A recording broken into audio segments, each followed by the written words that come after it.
last couple of years, he's been performing his own show, and I can attest that it was phenomenal. So he's performing that show with Princess Cruise Line's P&O Australia and Cunard Line.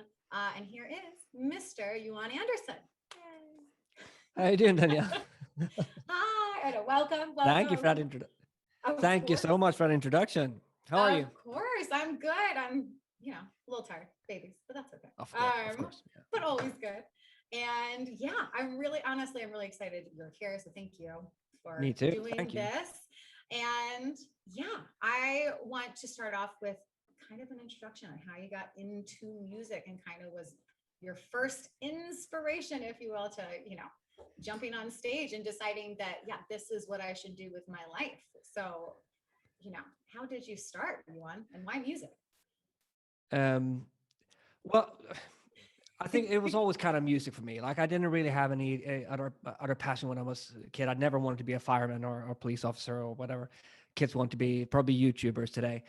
And it was probably when I was around 12, when my parents had a party at our house, and my sister's friends were in a rock band, and they were playing at the party. And that was probably my first introduction to live music and rock music in that way, and being part of a band. And there's still photos of me standing in the back behind the guitarist, trying to be part of it and be in the middle of it, kind of thing. And I think that's really when I caught the bug, kind of thing. That energy, and it was loud, it was melodic but aggressive, and had attitude, and it was freezing cold because it was Sweden. But yeah, and I even made the drummer put his drum kit in my bedroom afterwards. That's all night I was in there banging away.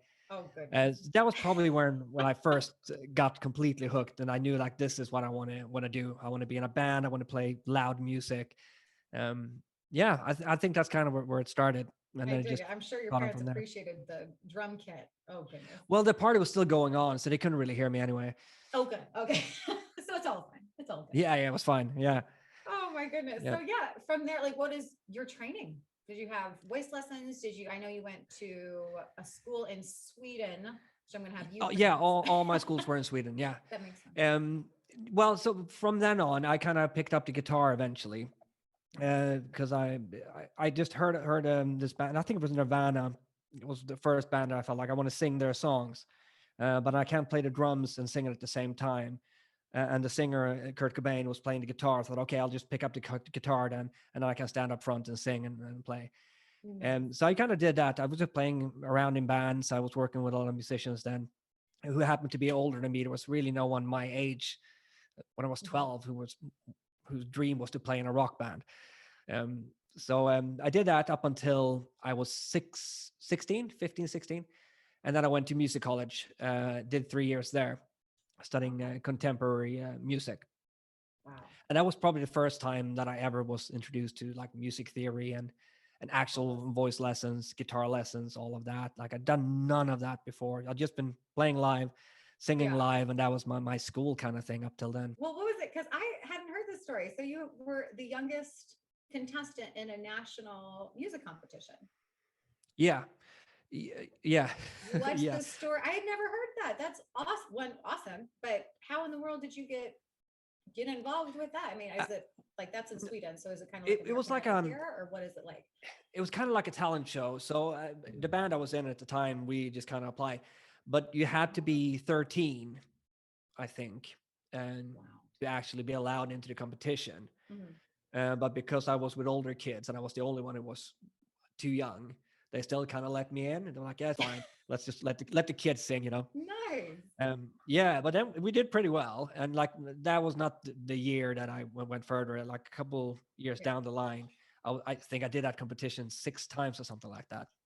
Oh, wow. I got some awards and stuff like that throughout it. I even got an award as I left. When I did my last year, apparently I was the contestant that's been in the show the most times. So like a life achievement award at the end of it. Yeah.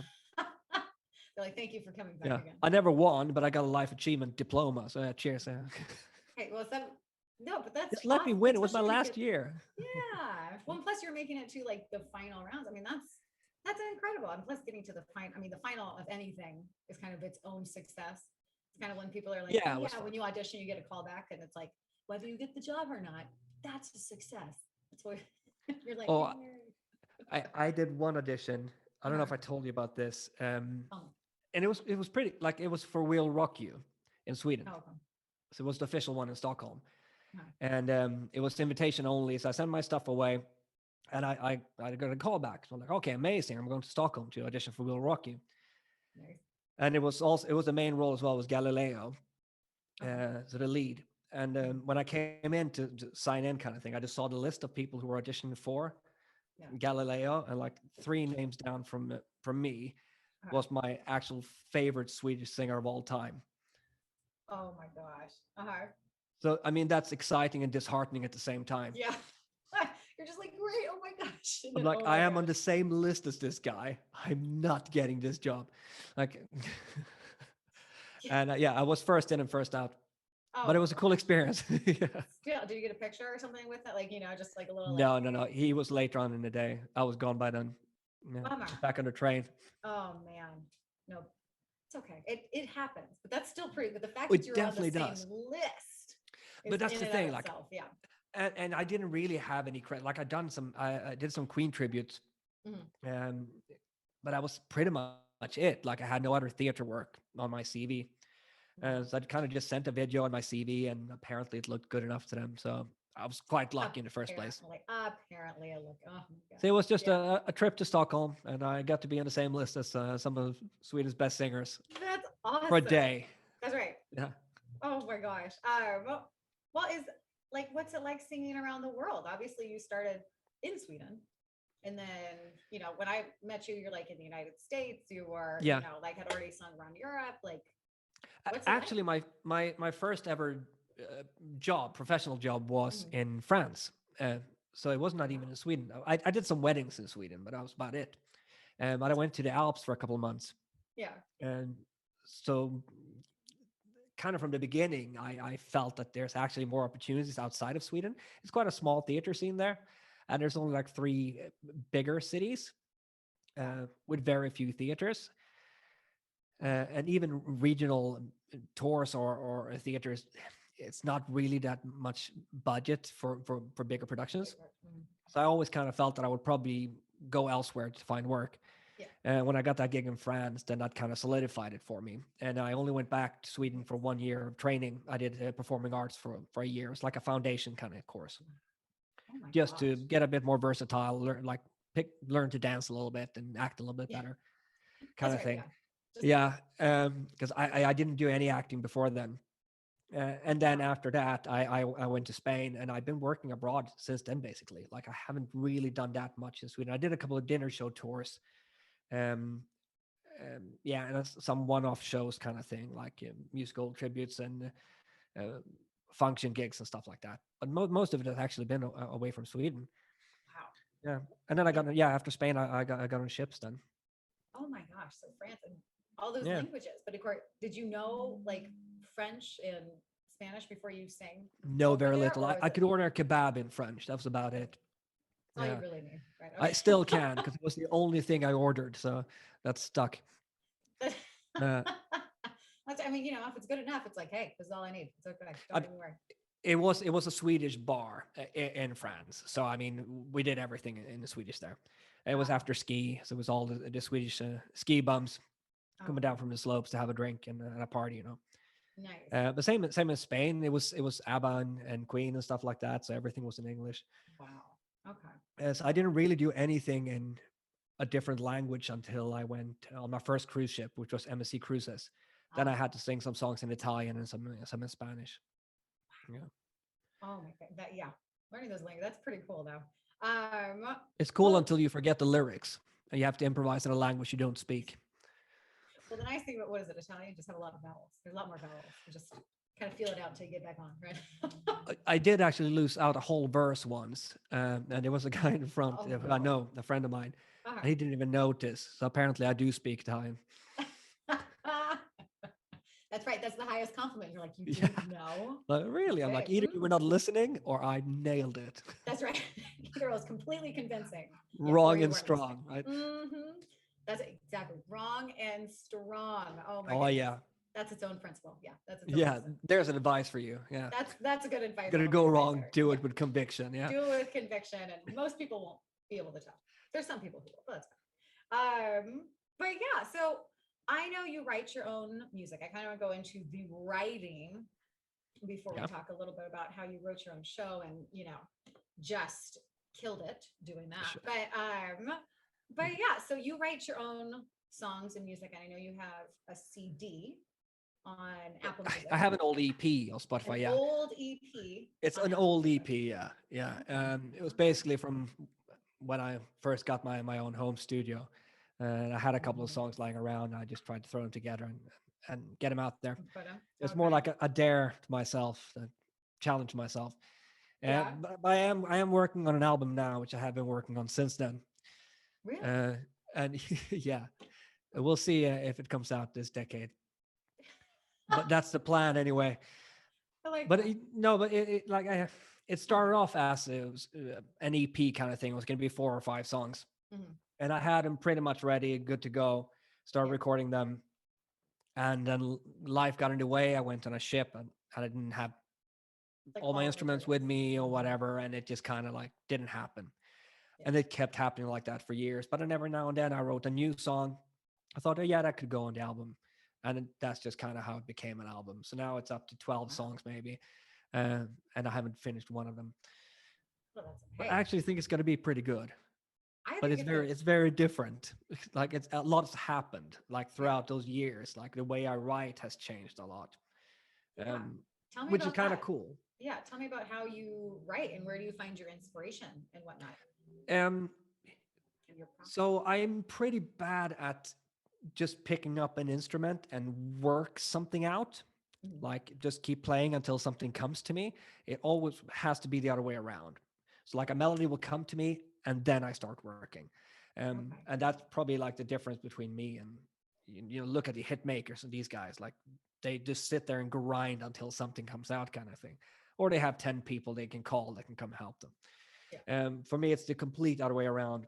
Yeah. And throughout this, I'm going to take this album as like a period of my life, just because a lot of things has changed on how I write and how I produce throughout those years. Yeah. Just going back to like the first song to how I do it now. Yeah. And I think there's always a hook. That's where it all starts. It starts with a hook, and then I kind of just try and work it out from there. And if people don't know what a hook is, it's a catchy piece of melody. For example, Can't Stop the Feeling, what's that song? Yeah, by Justin Timberlake. Uh-huh. It's just hook. Like every melody is catchy enough for you to remember it kind of thing. Yeah. That starts there, and then I kind of try and develop it from there. And I normally go into the studio. I have all my instruments here. But then other times, or how I used to write it before, was that I barely touched an instrument. I kind of wrote it in my head. Yeah. And tried to put everything in place, all the instruments in place in my head before I even sat down in the computer.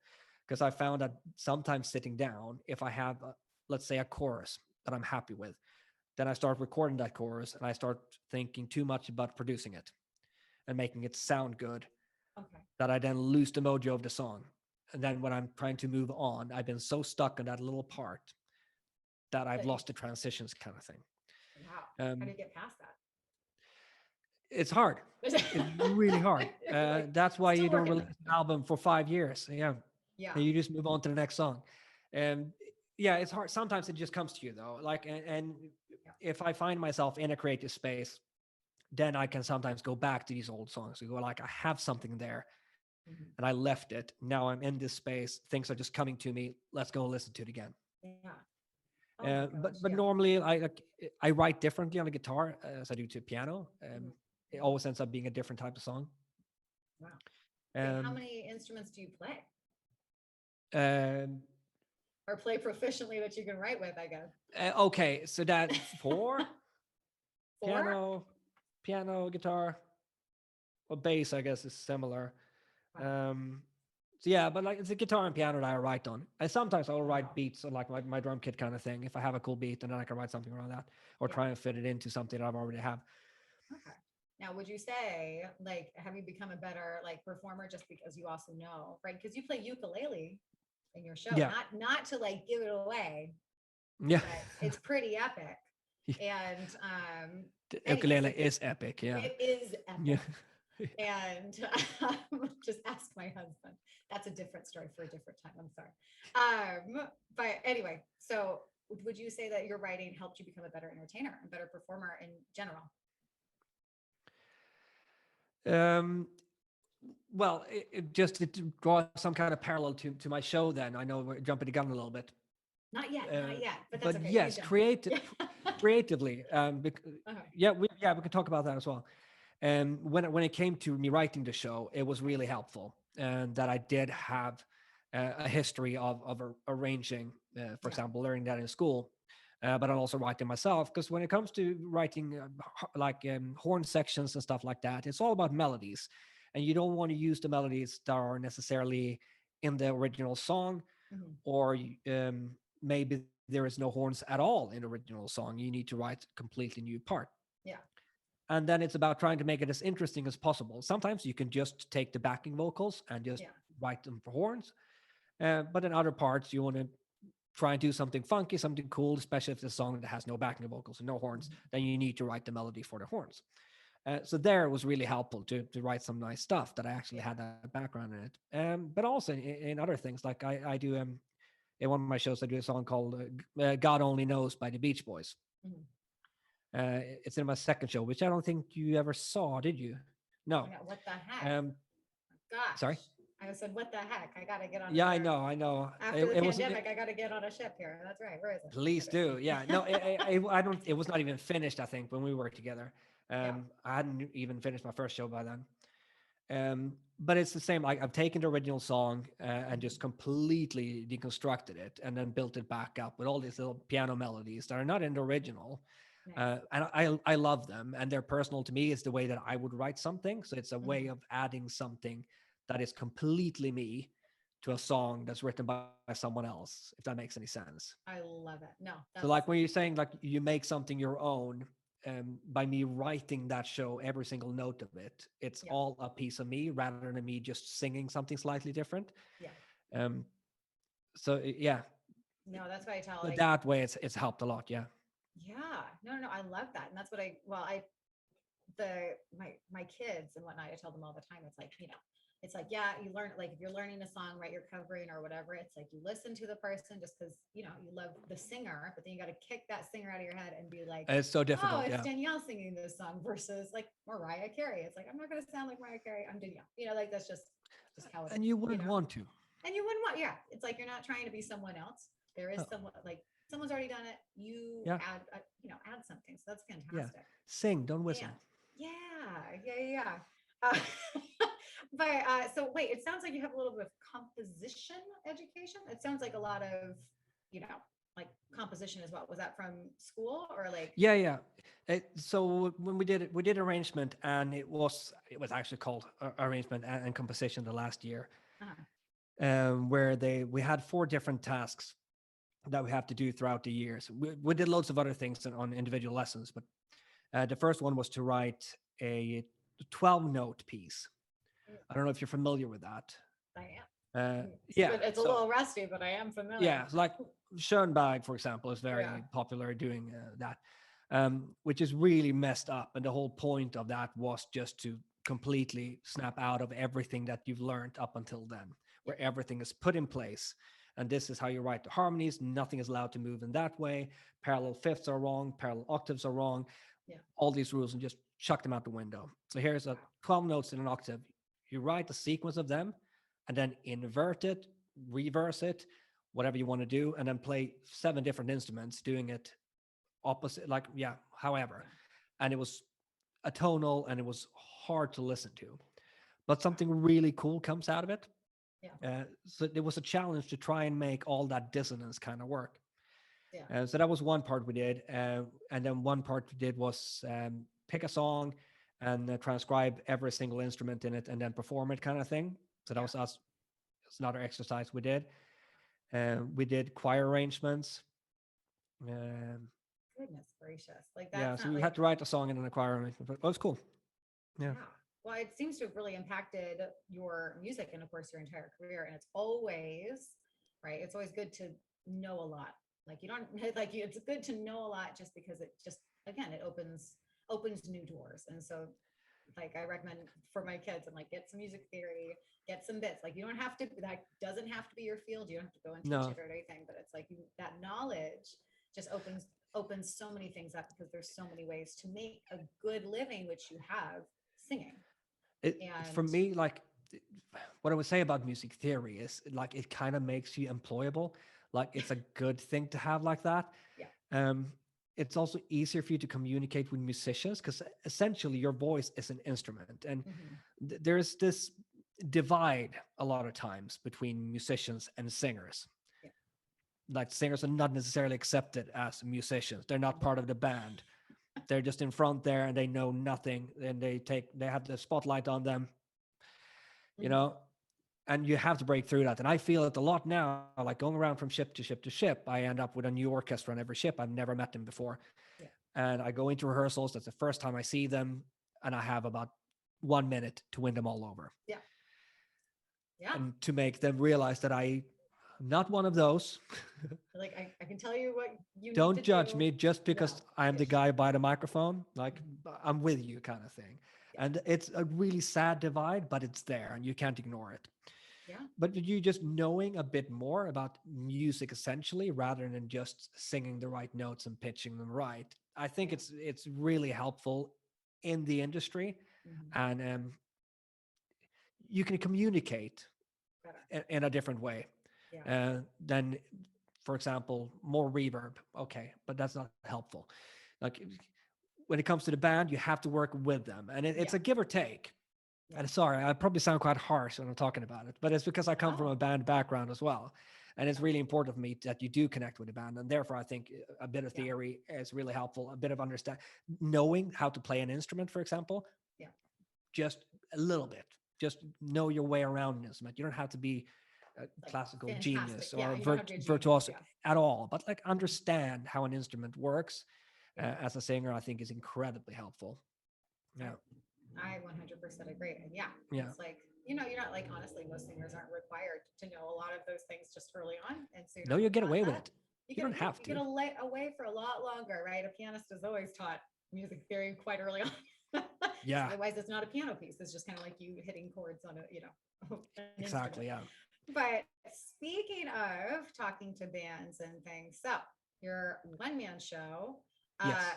I mean, like that's an incredible feat in and of itself to create a show, much less a good show that you were able to market Oh, yourself thank you. and then make money with, which, as I tell my students, I was like, many ways, many ways. I had no idea about guest entertainers on ships and whatnot Yeah.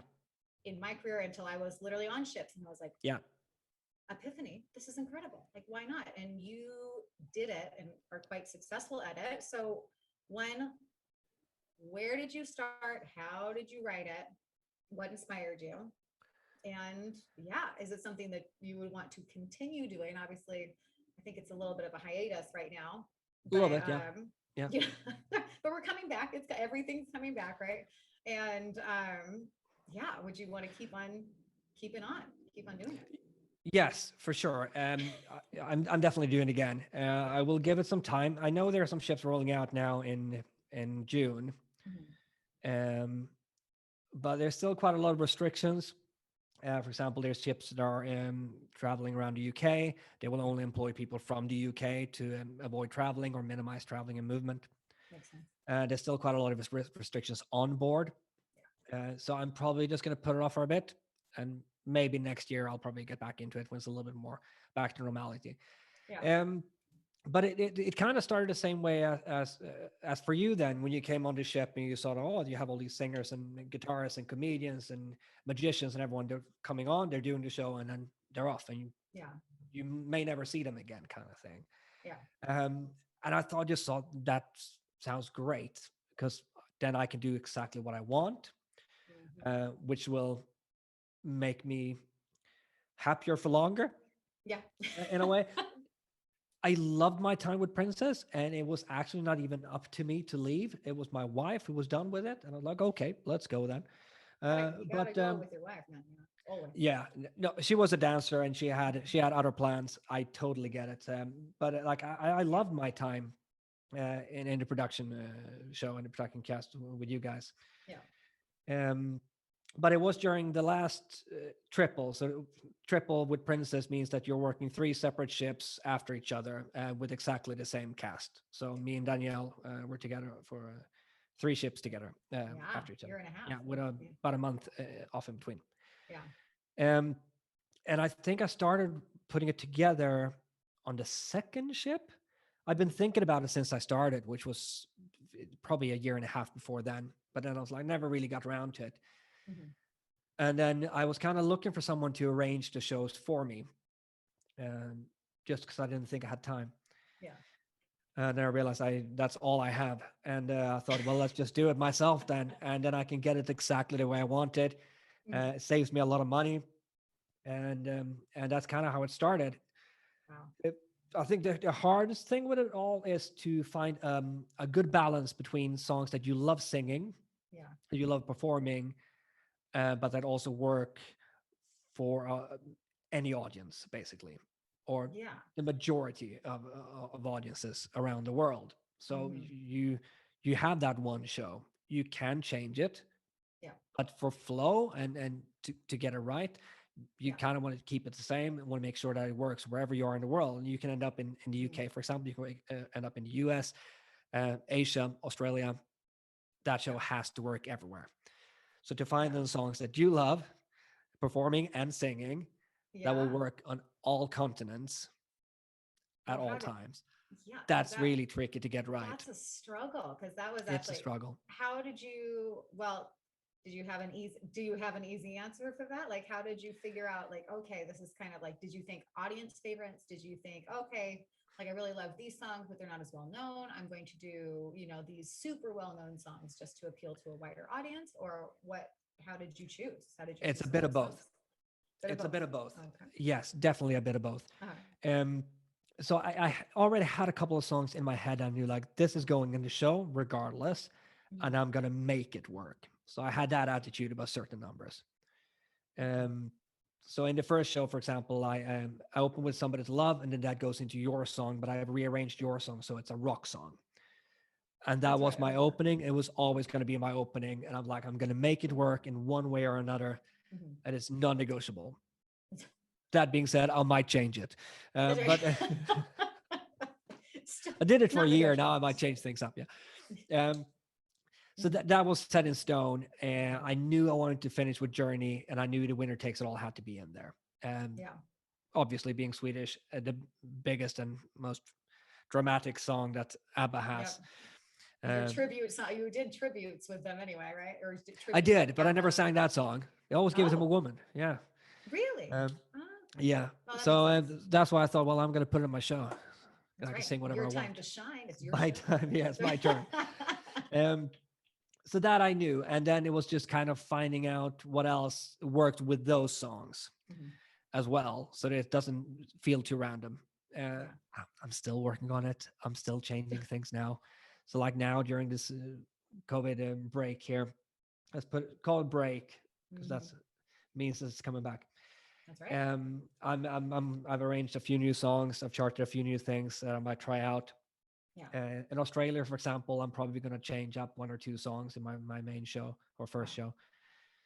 Yeah. So I still make adjustments to this day. There are songs I tried out once and never did them again. It just didn't work. Didn't work. Because it works well in your head, and you think, well, this is a great song, it's going to work, and then you go on stage, and if you're not feeling completely confident, it's going to go flat. Like it's it's not happening. Is key. Yeah, I'm with you on that. Absolutely. And if I'm not loving and believing the song on stage when I'm doing it, then it's out. It's gone. Yeah, 100. Yeah. And that's a good, it's kind of trial and error. Like, you have a good idea of kind of like, all right, I definitely going to make these work. And then I could fiddle with it later, because that's, my choice, I guess, if you will. But I changed the order of songs in my second show, for example, as simple as that. It was just two songs. I just flipped them. It was the first and the third song. And it wasn't bad, but it just didn't feel right. So I just flipped the order of them too. Yeah. And it worked immediately. Something silly like that. Something that, well, hey, it's not necessarily big things, right? Not No, necessarily exactly. big fix. It doesn't have to be big. Sometimes it's just like, oh, that was it. Done. Yeah, exactly. Quick fix. Wish all things were like, just a quick fix.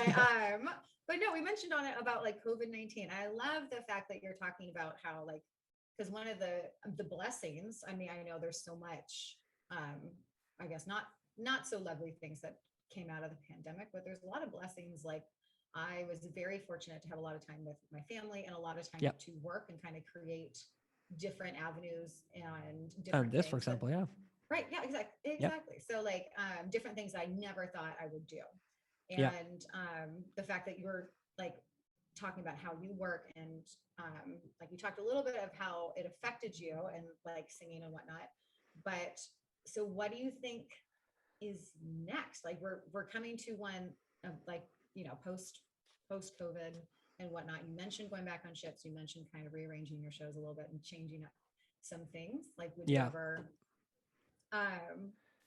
after this, I know you've been doing some editing and some video stuff, but like what's kind of next for you? So right at the moment I live in Mallorca, an island outside of in the Mediterranean Sea, outside of about 20 kilometers from Barcelona. And it's basically been a lockdown since March last year, but now in May things are starting to open up. There's going to be some kind of normality, so I'm actually going to be working on the island throughout the summer. I have an agency here that's going to look after me. So at the moment, I'm making backing tracks for all my shows from scratch, since I won't have my orchestra here.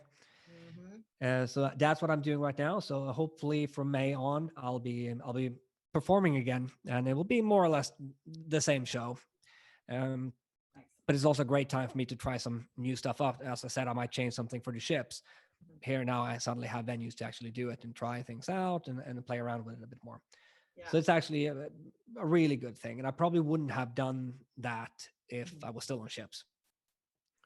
So that's, so you say, another blessing in disguise. As you also mentioned, family time. You got that cute little girl. That's right. Yeah. Cute little girl, cute wife, all that stuff. Just get a little bit more. It's they're nice. super cute, all of them. Right. So I'm working here for the summer until it should be September, maybe mid-October, and we'll see where ships are at then. If it's back to some kind of normality, because the actual rules they will have on board, and as I said, restrictions, and it's a lot of work and a lot of time away, basically. So the minimum contracts will be 2 to 6 weeks. Okay. Like that's kind of what I'm offering, and that ends up being quite a long time away. And because of COVID, I can't have my family travel with me. Yeah. So nice that's why I'm kind of putting it on. The ships are on the back burner for now. It will come back. I will go back to it when it's all good again. Yeah. That's smart. That's smart. You got to be with That's one of those. But now I'm just going to work here. I'm going to try some new stuff out and make some new connections on the island where I live. And that's about it. Yeah. Hopefully I'll release my album in the next 7 years. Next year. We'll help. Yeah. Oh my goodness. But well, okay. Before we get to some student questions, I've gotten some while we were talking. Okay. But so one, I love asking these next two questions. Okay. But yeah, they're kind of big. They're the advice questions. So, obviously, I give terrible advice. You know that, Danielle. You give great advice. Oh my goodness! Don't believe this guy on that. He's very good with advice. But what advice would you tell students in a post-COVID world that are just starting out and just starting to pursue things and going into the arts, and then for everybody who's just starting out, whether they should go into training, whether they should go what advice would you give, Johan, just to any kid who's just starting out and wanting to do music? Who's just starting out doing music? Yeah. So this is a bit tricky for me, since the first time I picked up an instrument, I knew that's all I wanted to do, and I would do anything necessary to get there. I didn't have a plan B. And that's probably why it kind of worked out for me. This is quite risky to say in the post-COVID world. Don't have a plan B. But there's something to it. Like, don't take it verbatim. But if you're going into music or the arts, Mhm. it cannot be a hobby because you will not get there. Because if you have a solid plan B, it will always be easier to give up. And I think I would probably say something along the lines of that. Like either you go all in and give it time and put your effort in, whether you do training or if you just go out playing every venue you can possibly get a gig in, which is another way to get there. Do it and give it a fair shot and take risks. Because it's the arts. There's no money in it to start with. That's just the way it is. And that being said, you should never work for free. But unfortunately, I think we all have at some point. And that's just the way that the arts are. Yeah. But yeah, wholeheartedly, if music is what you want to do, first figure out if it is what you want to do. Otherwise, it could be a heartache. It could be a lot of being, I'm trying to think of the word now, rejected. A lot of rejection. Like I know Karis knows as well, loads of her friends who are dancers, singers, doing auditions for West End shows every single day and every single week, going on and on and on and on and getting rejected. And it's a tough business. So if you're doing it, go all in. Yeah. But if you're not enjoying it, then maybe try something else. You have to love it. You have to love it to be able to go all in. Like I love it. I couldn't live without music. So for me, it was never an option. And for me, all in was not even me trying hard. It just came natural to me. That's just what I wanted to do. And I had nothing else. I love that. I love that. That's a great answer. You got Is it? I don't know. That's fantastic. You did very well. No, that was okay. Fantastic. Yeah. That's exactly what I was looking for. So perfect. Okay, cool. All right. So let's go to some student questions. Sure. Okay. So this is Q&A. I just got some text messages from some of my students. Just okay. Let me read some of them. Okay. So how do you handle nerves and stage fright? Alcohol. No. So you're 21.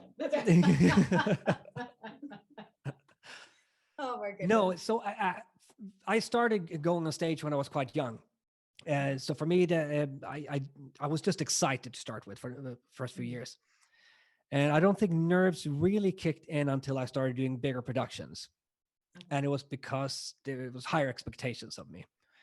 Wow. And I think the best way to deal with it then is just be prepared. It's as simple as that. It's make sure you do your homework, that you know every single word, every single harmony, or every single note off by heart. You don't have to think about it. It sounds boring, I know, but if you know it, you have nothing to be nervous about. Then you could just go out on stage and enjoy it. So I would probably say that is the best way to handle nerves. I still get nervous, even if I know my show inside and out. I know every single note the whole band is playing. I still get nervous. And if I didn't, I would stop. You're supposed to feel nervous. You're going out into the spotlight and doing something that's supposed to give you a thrill. And if that thrill goes away, then you're done. So yeah. So I embrace them and I make sure I do my homework. That's probably how I would say I handle it. I love it. Yeah. Okay. So what is the hardest genre you've ever been asked to sing? Classical. Okay. Yeah. You could probably have guessed that, Daniel. That's not my question. This is their question. No. No, I'm saying you could have guessed my answer. No, classical for sure. I'm not a classical singer at all. I don't have the technique for it. To be honest, it was never a genre I really aspired to get into. I was always a rock guy that bordered a little bit on musical theater. About classical, I appreciate it. There's some incredible singers out there that I love listening to, and I admire their technique. It was just never for me, and I'm not good at it. So I avoid it. It's as simple as that. Yeah. Avoid it when you can. Know your strength. Like know your niche, right? Like I'm not gonna put Ness and Dorma in my show just because I know it gets a big applause. If I don't sing it well, it's not happening. Like, yeah. like that. Okay.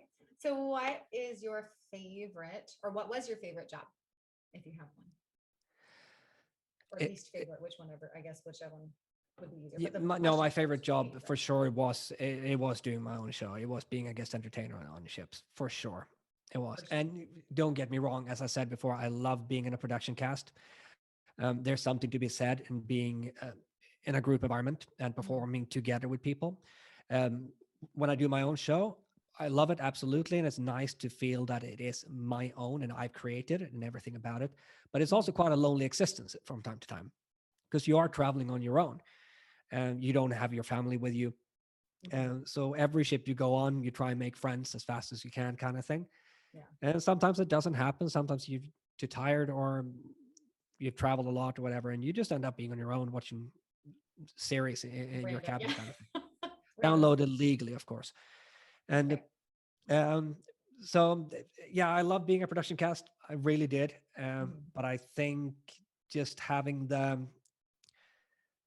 power is a bad word to say, but the control over my own show and my own material, it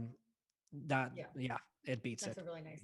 Yeah. That's really nice. I mean, I would say when I was in my own band performing my own songs, but I didn't get paid for that, so it was not a job. That was out of love. That was love. Yeah, exactly. That's love. That's not a job. That's right. Okay, I got 2 more questions. Okay, so go for it.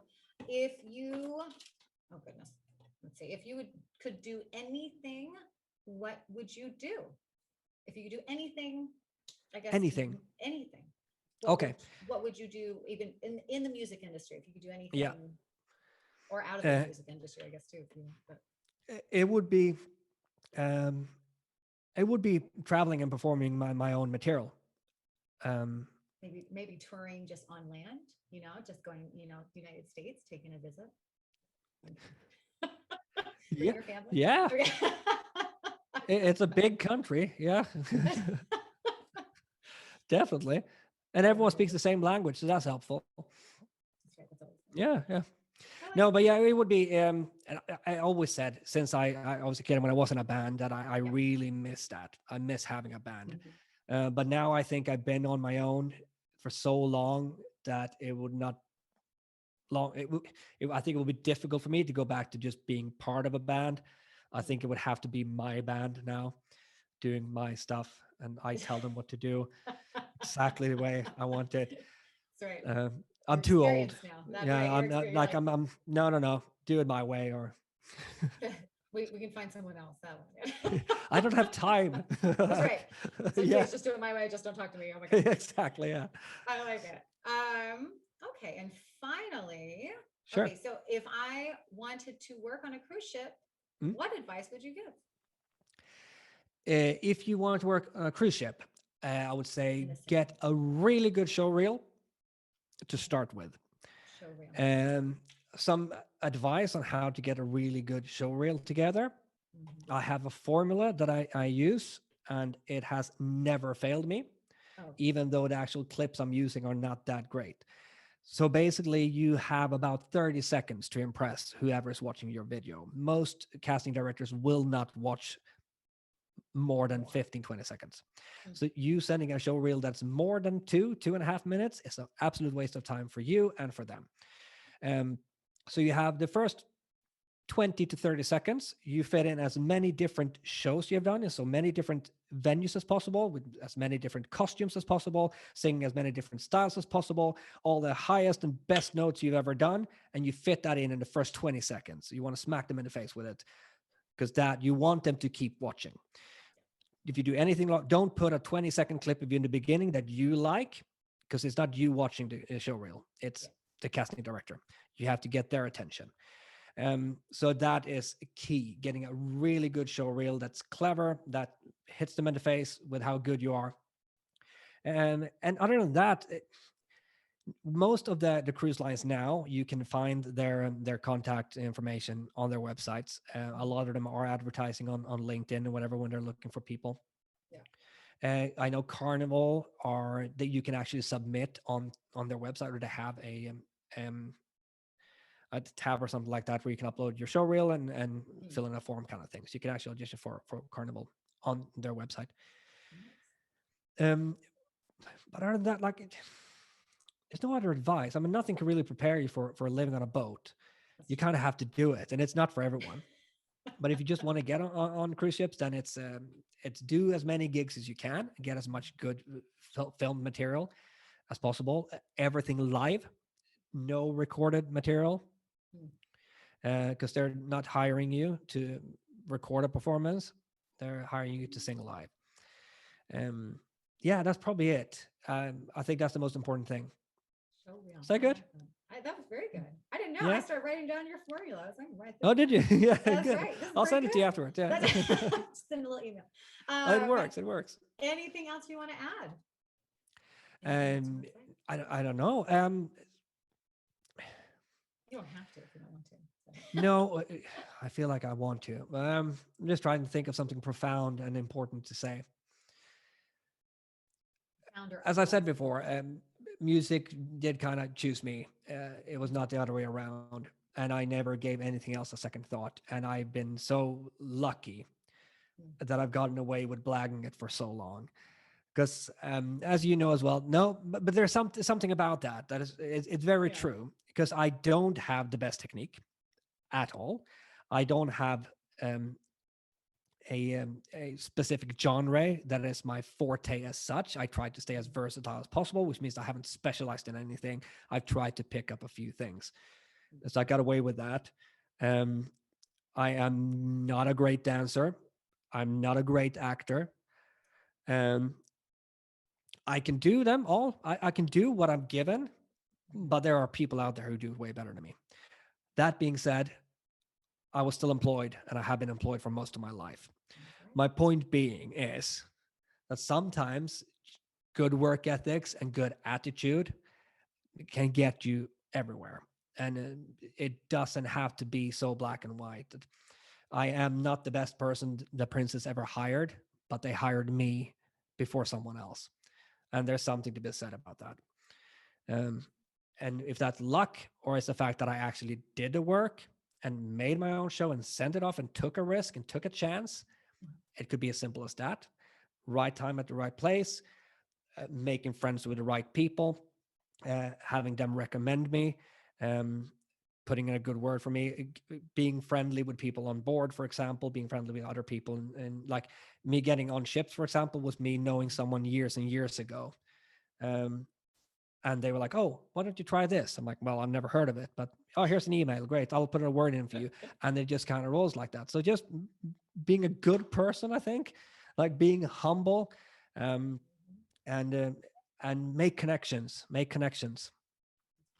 Well, that was very well said. Very well put. I like that last thought. So thank you. Yeah.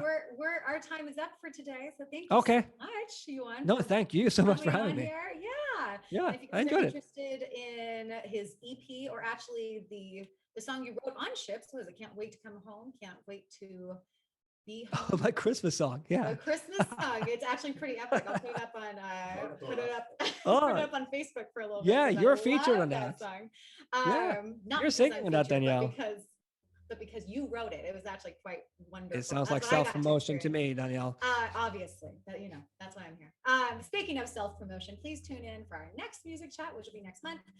Next week, we'll have our recital. So please pop on here, see some students show off their voice and technique. And be sure to check out Johans' Spotify and his Apple Music. And of course, if you want to follow him on Instagram, please follow him at Johan Andersson Music. Thank you so much. Really appreciate it. Thank you. Bye, everybody.